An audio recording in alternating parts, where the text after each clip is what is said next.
매주 수요일마다 우리는 성경 속의 감사, 나의 감사라는 주제로 함께 말씀을 나누고 있습니다. 특별히 오늘은 두렵고 떨림으로 감사하라라는 제목으로 모두 다 잘 아시는 이 혈루증 여인에 관하여서 함께 살펴볼 텐데요. 혈루증 여인이 오늘 말씀에서 느꼈던 두 가지의 두렵고 떨리는 마음을 우리가 함께 말씀을 통하여서 발견해 보고자 합니다. 바라기는 이 혈루증 여인이 두렵고 떨리는 마음이 있었지만 예수님과의 만남을 통하여서 그녀의 두려움과 떨림이 어떻게 변화되었는지 이 부분을 우리가 중점적으로 함께 살펴보면서 우리의 두려움과 떨림까지도 변화시켜 주시는 그 주님의 은혜와 사랑, 그리고 그 소망을 기대해 보는 오늘 이 예배의 시간 될 수 있기를 간절히 축복합니다. 첫 번째로 혈루증 여인을 사로잡고 있던 그 두려움과 떨림, 그것은 바로 질병으로 인한 절망이었습니다. 우리 함께 오늘의 본문의 배경이 되는 25절과 26절의 말씀 한 목소리로 함께 읽겠습니다. 12해를 혈루증으로 앓아온 한 여자가 있어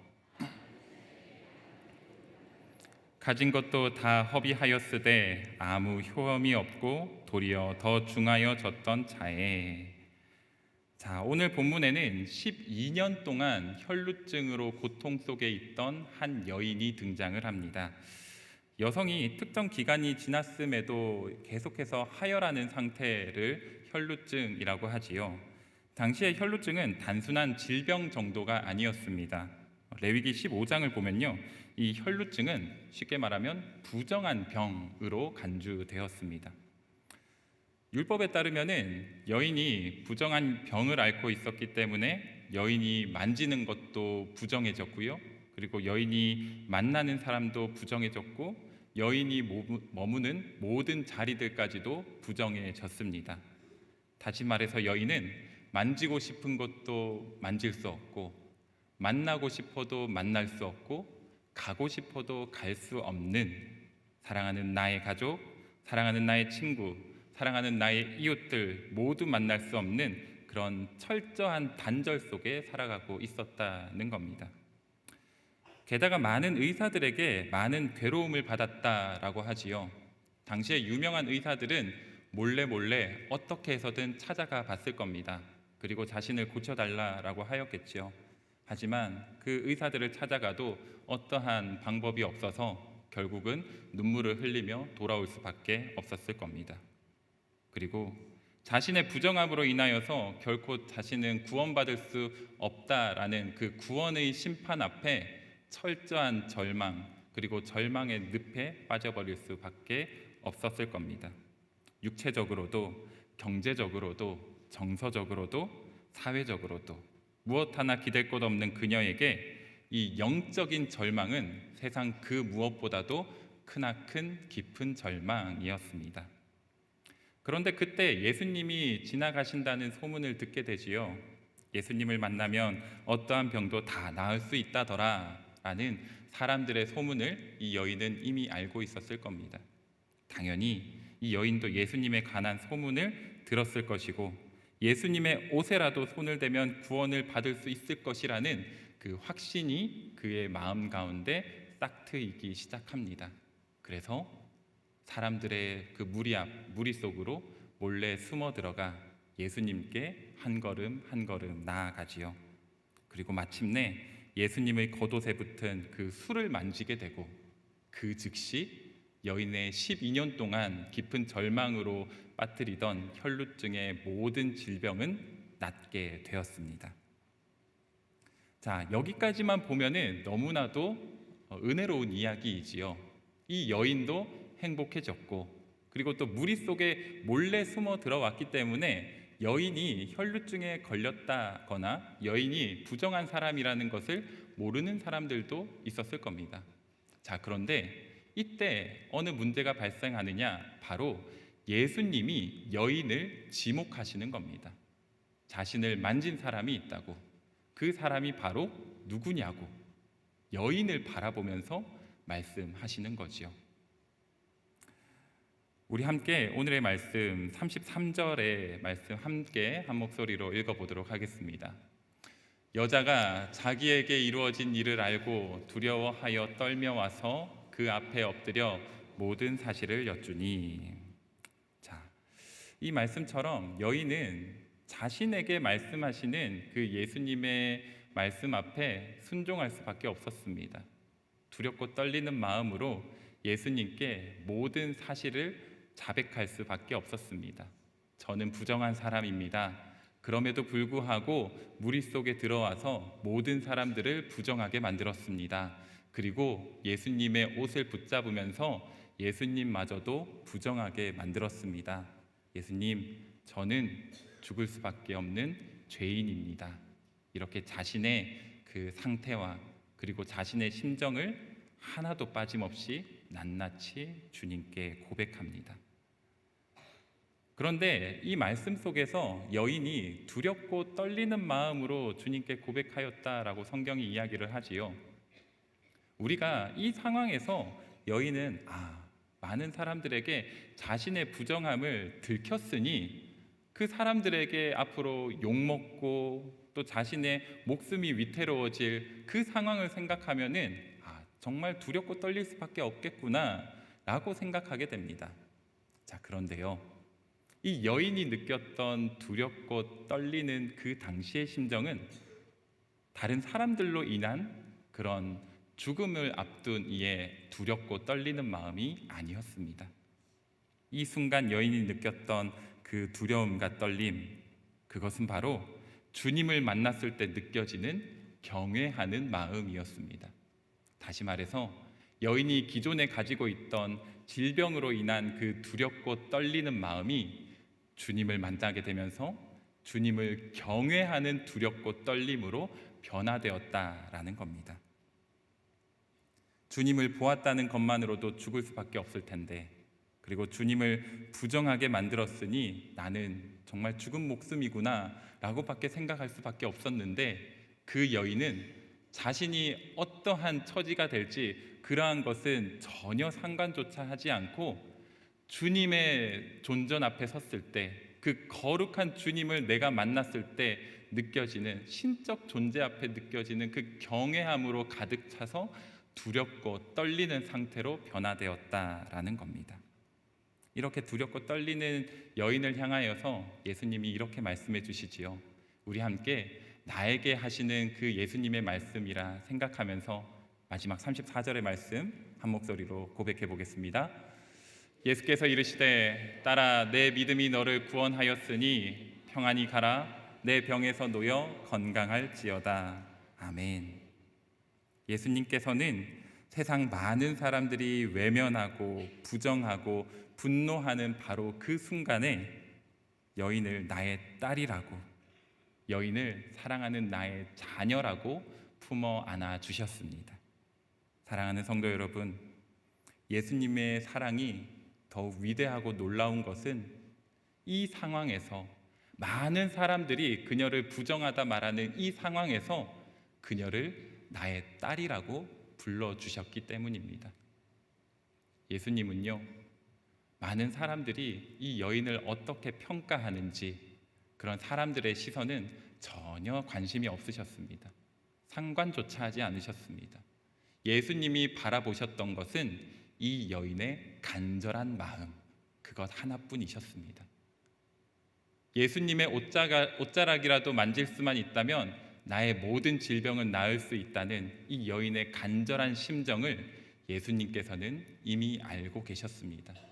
그렇기 때문에 자신의 옷자락을 만져서 자신이 부정해졌음에도 불구하고 예수님께서는 그녀를 탓하지 않으시고 오히려 세상 많은 사람들이 부정한 여인이라고 말하는 그녀를 사랑하는 나의 딸이라고 불러주시고 그녀를 품어 안아주셨습니다.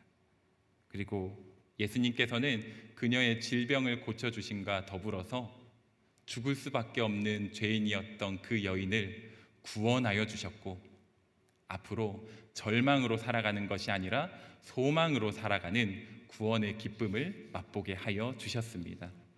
사랑하는 성도 여러분, 주님과의 만남은 이런 놀라운 변화를 일으킵니다. 우리의 삶 가운데 철저한 절망으로 인하여서 두렵고 떨리는 마음이 가득할 때에 주님께서는 우리에게 찾아오셔서 이 절망을 소망으로 바꾸어 주시고 주님을 바라볼 때면은 두렵고 떨리는 마음이 가득 넘치어져서 주님을 찬양하고 주님을 높이고 주님께 예배하고 주님을 전하지 않고는 몸부림칠 수밖에 없는 그런 두렵고 떨리는 거룩한 그리스도인으로 변화시켜 주시는 줄 믿습니다. 사랑하는 나의 자녀가 열이 나고 몸이 아프고 죽을 것 같다고 나를 살려달라고 외치는 그 자녀의 목소리를 듣지 않고 외면할 부모가 어디에 있겠습니까? 자녀의 질병을 내가 가져올 수만 있다면, 내가 대신 아플 수만 있다면 내가 아파도 괜찮습니다. 내가 아파도 나는 원망하지 않을 겁니다. 라고 말하는 것이 부모의 심정 아니겠습니까? 예수님께서는 지금 그 부모의 심정으로 이 여인을 대하고 계시는 겁니다. 그래서 예수님께서는 우리가 마음으로만 생각하는 그 자녀의 아픔을 내가 가져올 수만 있으면 얼마나 좋을까라는 이것을 직접 실행하십니다. 어떻게요? 여인의 부정함을 예수님께서 모두 다 가지고 가십니다. 죽을 수밖에 없는 여인의 죄악을 예수님께서 모두 다 가지고 가십니다. 그래서 여인은 정결하여지고 그 모든 죄악으로 부정하여지신 모든 죄악을 대신 대속하신 예수님께서는 그 여인의 참된 구원을 위하여서 마침내 십자가에서 죽음을 당하신 것이지요. 우리 모두도 마찬가지입니다. 우리 모두의 죄악들, 우리의 모든 아픔, 절망들 예수님께서는 모두 다 대신 가지고 가셨습니다. 우리는 이것을 대속이라고 하지요. 예수님께서는 모든 죄악을 짊어지시고 십자가에 못 박혀 죽으셨습니다. 우리를 살리려면, 우리가 구원의 기쁨으로 다시 살아가려면 그 방법밖에는 없기에 예수님께서는 친히 그 방법에 순종하시고 하나님의 말씀에 따라서 이 땅에 오셨습니다. 그리고 우리에게 찾아와 주셨고 우리에게 은혜와 소망을 더하여 주셨고 절망을 가지고 가신 그 빈자리에 이 땅을 살아갈 수 있는 참된 기쁨과 구원의 소망으로 채워 주셨습니다. 그러한 이들이 우리들이기에 오늘 이 자리에 함께 모여서 주님께 예배하며 나아간 것 아니겠습니까? 사랑하는 성도 여러분, 오늘 이 시간에 저는 여인의 이야기와 참으로 유사한 제가 만났던 한 권사님의 이야기를 나누고자 합니다. 이 권사님께서는 어린 시절부터 예수님을 알아서 교회에 나아가는 걸 참 즐겁게 여기셨습니다. 그리고 행복한 가정을 꿈꾸면서 사랑하는 남편과 결혼을 하고 사랑하는 자녀들, 아들, 딸을 낳아서 예쁘게 키우고 계셨습니다. 자, 그런데 아이들을 낳은 지 얼마 되지 않았을 때 이 권사님께서 아주 큰 아픔을 겪게 되십니다. 어느 날 허리에 통증이 찾아오는데 그 통증이 점점 다리 아래로 내려가더니 허리 통증으로 인하여서 하반신이 마비가 되어버립니다.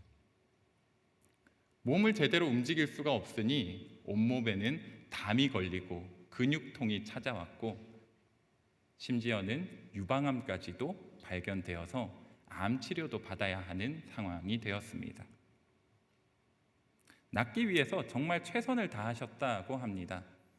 유명한 전국의 병원들은 다 다녀보았고 유명한 의사들에게 다 찾아가서 신약 치료까지도 서슴없이 받으셨다고 합니다. 그런데 어떠한 것도 효과가 없고 신약 치료의 부작용으로 위장 통증까지 생겨서 죽물밖에 먹을 수 없는 그런 상황이 되어버리셨습니다.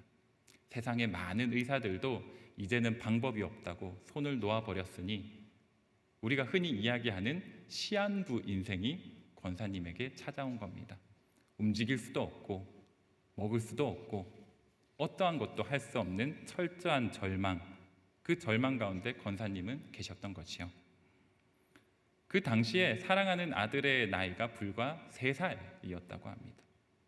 3살 난 아들, 5살 된 딸, 두 자녀들을 집에 두고 전국을 돌아다니면서 치료받기 위해 힘썼지만 어떠한 것도 효과를 보지 못하고 집에 들어와서 그저 방에 누워 있을 수밖에 없는데, 그때 그 옆집에 살고 있던 한 이웃 사촌분이 찾아와서는 권사님께 이렇게 말씀하셨다고 합니다. 병원에서 아무런 치료를 받을 수 없고 병원에서 나을 수 없다면 우리 같이 기도원에 가보자고, 기도원에 가서 하나님께 고쳐달라고 기도해 보자고, 그렇게 말씀하셨다고 합니다. 누구의 손길이라도 붙잡고 싶었던 마음에 믿음을 가지고 간 것은 아니었지만 그 기도원에 가서 기도를 하기 시작하셨다고 합니다. 그리고 얼마 되지 않아 우리 주님께서는 권사님께 찾아와 만나 주셨습니다. 그리고 그 10년 가운데 철저한 절망 속에 있던 권사님을 위로하여 주시고 천국의 소망을 더하여 주셨습니다. 자, 그런데 그 심령의 회복은 되었지만, 철저하게 내가 구원받았다는 확신은 있었지만 아직도 그 아픔은 사라지질 않았습니다. 그래서 정말 열심히 기도하셨다고 합니다. 먹지도 못하고 누울 수밖에 없고 할 수 있는 거는 하나님 살려달라고 기도할 수밖에 없지만 정말 열심히 기도하셨다고 합니다. 그리고 놀랍게도 우리 하나님께서는 6개월 만에 그 모든 질병을 고쳐주셨습니다. 암도 고쳐주셨고요, 허리의 통증도 사라지게 하셨고요, 하반신의 마비도 풀리게 하셨고요, 그리고 위장 통증까지도 다 사라지게 하셨고, 사랑하는 자녀들, 사랑하는 남편이 기다리던 그 가정으로 기쁘게 돌아갈 수 있었다라고 합니다. 사랑하는 성도 여러분, 제가 나누었던 이 권사님의 이야기, 그 가운데 권사님이 누구인지 아시겠습니까? 사실 이 권사님은 바로 저희 어머니이십니다. 저희가 성경의 감사, 나의 감사라는 주제로 함께 말씀을 나누고 있어서 부끄럽지만 저의 감사의 제목, 저의 간증을 이 시간 함께 나누었습니다. 하나님께서는 저희 가정 가운데 참 많은 은혜를 더하여 주셨습니다. 특별히 어머니의 그 질병을 통하여서 하나님께서 살아계심을 온 가족이 보게 하셨고, 또 하나님을 찬양하고 예배하는 신실한 믿음의 가정으로 변화시켜 주셨습니다. 그 당시 제가 3살 난 아들이었습니다. 저희 집 아들 시영이가 지금 딱 3살이거든요. 그 아들이 엄마랑 같이 있고 싶다고, 아빠랑 같이 있고 싶다고 우는데, 그 아들을 떼어놓고 병원으로 가야 했던 어머니의 심정이 어땠을까?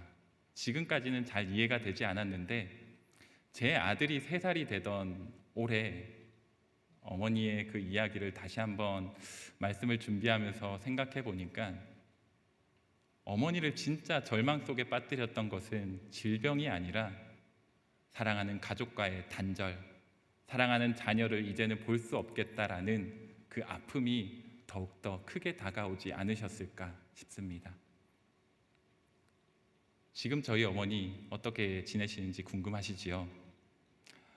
얼마 전에 저희 모교회에서 전도축제를 했습니다. 저희도 봄에 새생명축제를 하였지요. 저희 어머니께서 참 주의 은혜로 올 한 해 동안 어머니 혼자서 250명을 전도하셨습니다. 그래서 전도왕이 되셨고요, 교회에서 상도 받으셨고요, 1등 하셨다고 교회에서 간증도 하셨습니다. 어머니의 간증을 저도 영상으로 다시 들으면서, 그렇지, 우리 가정 가운데 베풀어 주신 은혜와 사랑이 이렇게 놀라웠지라고 다시 생각해보는 시간이었습니다. 어머니께서 사실 지금도 아직 회복 중에 계십니다. 조금 컨디션이 안 좋으시고 남들보다 체력이 약하시기 때문에 참 힘들어지실 때가 많습니다.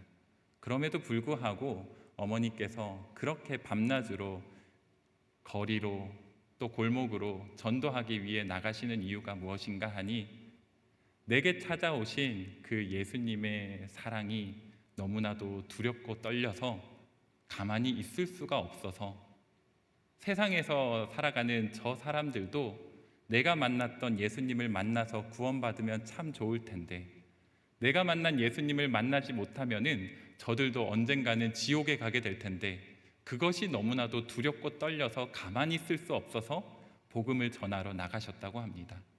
그 복음의 열매로 인하여서 저희 가정도 구원받을 수 있게 되었고 올 한 해 250명이나 되는 많은 성도님들이 구원의 기쁨을 누리시게 되었습니다.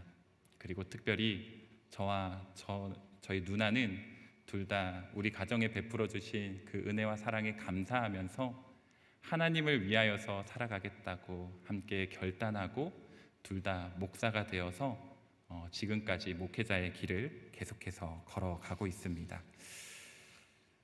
사랑하는 성도 여러분, 우리 모두에게는 혈루증 여인이 겪었던 그런 아픔과 절망이 있었습니다. 육신의 아픔도 있었고 마음의 아픔도 있었고 관계의 아픔도 있었고 물질의 아픔도 있으셨을 것입니다. 그러나 하나님께서는 절망하는 우리들에게 찾아오셔서 그 모든 절망을 대신 짊어져 주셨습니다. 그리고 우리에게 그 절망의 빈자리 가운데 소망을 심어 주셨고 세상 그 무엇도 줄 수 없는 참된 구원의 기쁨을 맛보게 하여 주셨습니다. 육체의 질병은 낫게 되었고 마음의 근심 걱정은 떠나가게 되었고 얽힌 관계도 풀어주셨고 막힌 물질도 열어주셨습니다. 그 은혜와 사랑이 오늘에까지 이르렀기에 우리가 이 자리에 나와서 하나님께 예배드릴 수 있는 것 아니겠습니까? 사랑하는 성도 여러분, 혹시 이 자리에 계시는 성도님 가운데 절망 속에 있는 분 계십니까? 육신의 아픔으로, 마음의 걱정으로, 관계의 어려움으로, 물질의 막힘으로 아파하고 힘들어하는 분 계십니까? 오늘 말씀 속 혈루증 여인에게 찾아오셨던 그 주님께서 우리의 인생 가운데 다시 한번 찾아와 주셔서 우리의 막힌 것을 모두 다 풀어주시고 우리의 아픔을 모두 다 거두어 주시고 십자가의 그 보혈의 은혜로 다시 한번 회복시켜 주실 줄 믿습니다. 이 시간 함께 주님께 간절히 손 내밀며 나아가시는 우리 모든 성도님 되시기를 바랍니다. 이 시간 주님만 바라보면서 나를 살려달라고 간절히 기도하며 나아가시는 우리 모든 성도님 되시기를 바랍니다. 주님께서는 우리의 간절한 목소리를 들어 응답하여 주실 줄 믿습니다. 주님께서는 주님을 향하여서 손 내미는 우리의 손을 결코 외면하지 않으시고 우리의 손을 붙잡아 다시 일으켜 주시고 주의 길을 날마다 걸어갈 수 있도록 참되게 인도하여 주실 줄 믿습니다. 그 주님의 은혜와 사랑을 갈망하면서 우리의 막힌 담을 허물어 주시고 우리의 두렵고 떨리는 절망을 모두 다 거두어가 주시고 날마다 주님만을 바라보면서 두렵고 떨리는 마음으로 감사하며 살아가기로 결단하는 사랑하는 우리 모든 성도님 되시기를 주님의 이름으로 간절히 축원합니다. 사랑의 하나님, 오늘도 변함없는 사랑으로 우리를 지켜 보호하여 주시고 우리의 모든 절망을 소망으로 변화시켜 주심에 참으로 감사드립니다. 날마다 우리의 삶 가운데 친히 찾아오셔서 모든 절망을 대신 짊어주시고 그 빈자리를 천국의 기쁨으로 채워주신 주님의 은혜와 사랑에 감사하며 살아가야 하는 줄 믿습니다. 그러나 하나님, 그럼에도 불구하고 우리는 또다시 우리에게 찾아오는 수많은 근심과 걱정과 아픔으로 절망할 수밖에 없음을 주님 앞에 겸손히 고백합니다. 사랑의 하나님, 함께 기도하는 모든 성도들의 삶 가운데 다시 한번 찾아와 주셔서 모든 절망은 거두어 주시고 주님을 향한 두렵고 떨리는 마음으로 날마다 감사 찬송 영광 올려드리며 주님만을 위하여서 살아가기로 결단하는 귀하고 복된 인생 되게 하여 주시옵소서. 특별히 이번 주일부터 시작되는 대림절을 위하여서 간절히 기도합니다. 열방의 모든 죄를 대신 지시고 십자가에 달리기 위하여서 친히 우리에게 찾아와 주신 그 예수님의 사랑을 묵상하고 감사하게 하여 주시옵소서. 그리고 우리들도 그 사랑의 마음으로 살아가기로 결단하게 하여 주시옵소서. 특별히 추운 날씨 가운데 수많은 절망으로 신음하는 열방의 백성들을 기억하게 하시고 그들에게 찾아가서 주의 사랑의 온기를 전하게 하시고 우리 성도들의 삶을 통하여서 우리 교회의 수고와 헌신을 통하여서 한 줄기 복음의 빛, 구원의 빛이 열방 가운데 비추어지는 귀하고 복된 이번 대림절이 될 수 있도록 주여 함께하여 주시옵소서. 우리의 모든 감사의 이유가 되시는 우리 주 예수님의 이름으로 간절히 기도드립니다. 아멘.